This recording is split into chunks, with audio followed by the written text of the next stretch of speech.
There's a true story that once happened in Seattle at the Special Olympics.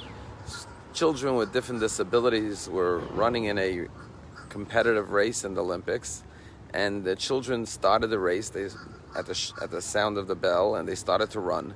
And just a few steps in, one of the girls, a 9-year-old girl, tripped and fell on the floor and bruised herself and started to cry. Well, when all the other children in the Special Olympics heard her crying, they turned around, they stopped, they turned around, went back, helped her off the ground, calmed her down, brushed off her bruises, and then because she was limping, they locked arms together and ran the entire field together hand in hand. The entire stadium rose in thunderous applause for these children. Now imagine what would have happened in a real Olympics if one of the runners stumbled and fell. The other runners wouldn't even turn around to stop. They would keep on running, and maybe they would even be happy that this will give them the competitive edge.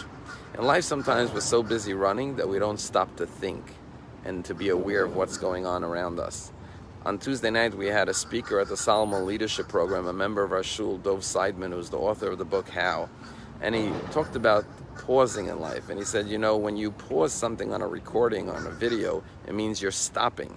But he says when you press the pause button in life, you're not stopping. That's when you actually start. That's when you actually start to live. That's when you actually start to reflect and to feel and to appreciate everything that's going on in your life. And indeed, in this week's Parsha, Yaakov has been running for decades from his brother Esav, but he gets a moment of solitude. Vayivaser Yaakov levado. Jacob remains alone, and when he's alone, he starts to pause and reflect.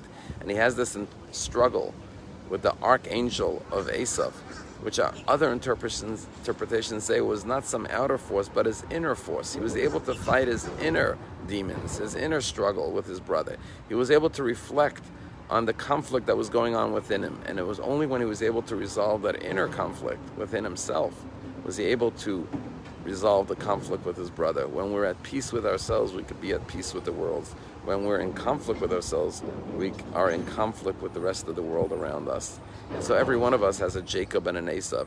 And it's only when we can make peace within ourselves, between our dueling forces within ourselves, only when we could elicit the blessing from our negative side, from our struggles, from our hardships, as Jacob elicited a blessing from this angel, only then can we arrive, as it says about Jacob, Shalem, complete and wholesome, and live a happy and fulfilling and a tranquil life. Have a wonderful day.